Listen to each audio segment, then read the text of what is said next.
Madam Secretary. Announcements by City Council members and staff regarding upcoming and recent events and recognition of citizens. Now, Mr. Burns. Yes, sir. Mayor, as you know, we're gathered here today in our pink shirts to bring awareness to the fight against breast cancer here in Fort Worth and across the globe. But tonight I ask my colleagues' indulgence in allowing me to use my announcement time to talk briefly about another issue that pulls at my heart. Ron, would you go ahead and run the parents of Asher Brown, who you can see above, complained to school officials in the Cypress Fairbanks ISD outside of Houston that their son was being bullied and harassed in school.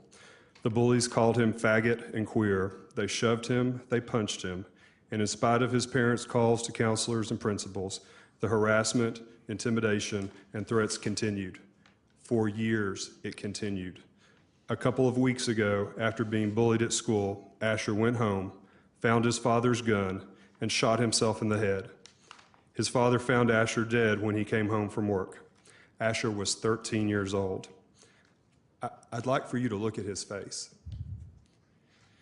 Unlike Asher, Indiana teen Billy Lucas, who never self-identified as gay, but was perceived to be by bullies who harassed him daily at the Greenberg Community High School. 3 weeks ago, he hung himself in his grandparents' barn. He was 15 years old. Minnesota 15-year-old Justin Auberg came out to friends at age 13, after which the harassment and bullying began. It grew as he moved from middle school to high school. When he found the harassment more than he could bear, he hung himself in his room and was found by his mother. Classmates started teasing and name-calling Seth Walsh in the 4th grade. It continued through his middle school years, where other students told him the world didn't need another queer and that he should, quote, go hang himself. On September 18th, after being threatened by a group of older teens, he went home, threw a noose around a tree branch, and he did just that. He hung himself in his backyard. His mother saw him, pulled him down. Seth survived on life support for 9 days before dying a couple of weeks ago. He was 13 years old. Teen bullying and suicide has reached an epidemic in our country, especially among gay and lesbian youth, those perceived to be gay, or kids who are just different.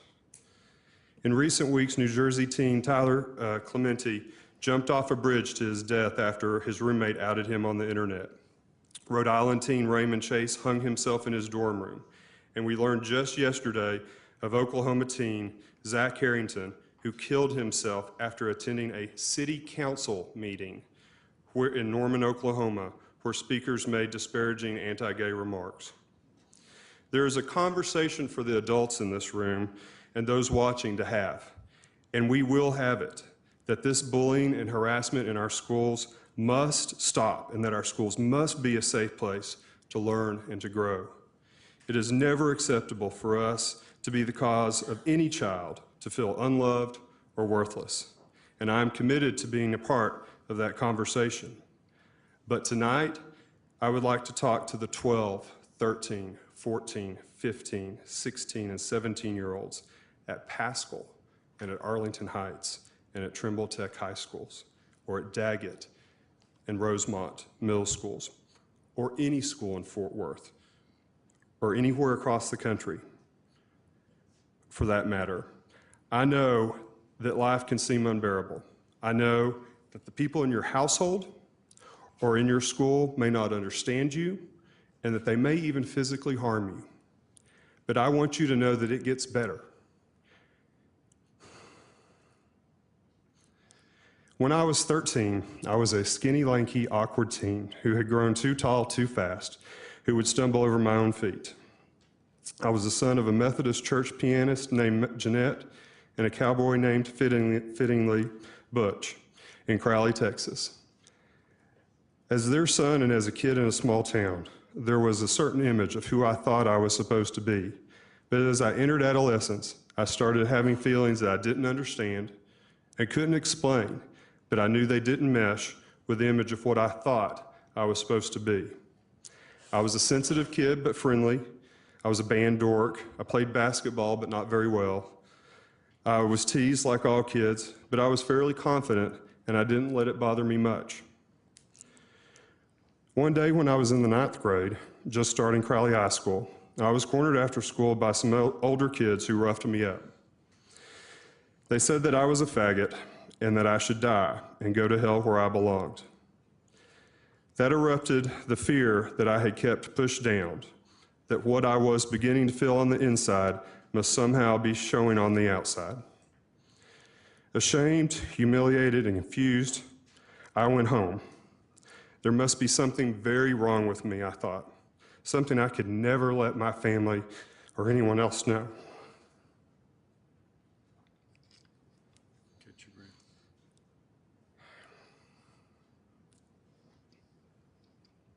I think I'm going to have too hard a time with the next couple of sentences that I wrote, and also I don't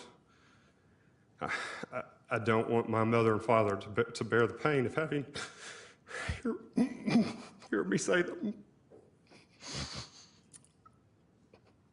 your time. Take your time. So I will just say, and I'll skip ahead, I have never told this story to anyone before tonight. Not my family, not my husband, not anyone. But the numerous suicides in recent days have upset me so much and have just torn at my heart. And even though there may be some political repercussions for telling my story, this story is not just for the adults who might choose or not choose to support me. This story is for the young people who might be holding that gun tonight, or the rope, or the pill bottle.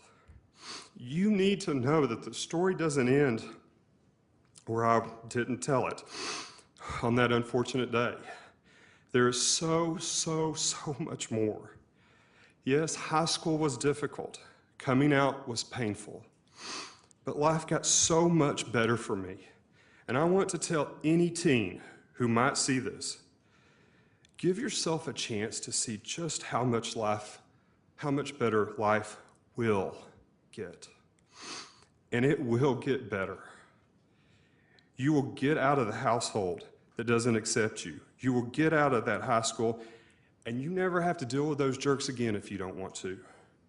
You will find and you will make new friends who will understand you, and life will get so much better. I look back and my life is full of so many happy memories that I wish I could share with those whose photos were shown up above earlier and those who have taken their lives. Memories that I wish I could share with the 13-year-old version of me on that very unfortunate day. If I could, I would take the 13-year-old me by the hand and take him to the campaign office in 1992 of then Governor Clinton, where for a very speechless moment, my now partner J.D. Engel and I saw each other for the first time. I would take that 13-year-old me to the first day of spring in 1999 on a West Texas ranch hilltop, surrounded by a dozen head of black Angus cattle who thought we were there to feed. And as the sun set, turning the sky pink and purple and orange in a way that only a West Texas sunset can, I jabbed my hands into my jeans pocket and pulled out 2 rings that I'd literally spent my last dollar on, and slipped one onto JD's hand and asked him to spend the rest of his life with me. I would take the 13-year-old Joel to election night in 2007 in a room filled with countless family and friends, erupting in cheers when it became clear that I would win my first election, so that they could see the love and support for me that was in the room that night. And I would take the 13-year-old me to just a few days ago at Baylor Hospital to see our dad.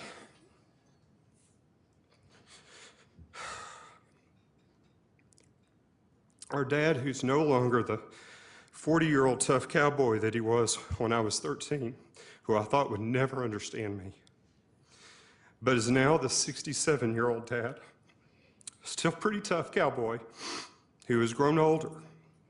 And the 13-year-old me would see me today holding my dad's weathered hand and see my dad as he woke up from his operation and him squeeze my hand and look up at me and say,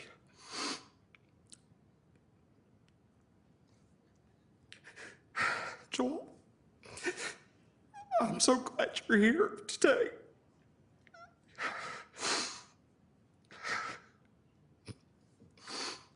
And me say back to my dad, "I am too, Daddy. I am too." To those who are feeling very alone tonight, please know that I understand how you feel, but things will get easier. Please stick around to make those happy memories for yourself. It may not seem like it tonight, but they will. And the attitudes of society will change. Please live long enough to be there to see it. And to the adults, the bullying and the harassment has to stop. We cannot look aside as life after life is tragically lost. If you need resources, please check out the trevorproject.org online. And you can call me and I will get you whatever resources you need. My number is 817-392-8809. I want to thank those in this room for allowing me this time. And to JD and the rest of my family, I'm sorry for you learning of this painful personal story in this public way for the first time. But know that I am able to tell it because of your love for me. And Mom and Dad, I'm alive today because you love me. Again, attitudes will change. Life will get better, and you will have a lifetime of happy memories if you just allow yourself and give yourself the time to make them. Thank you.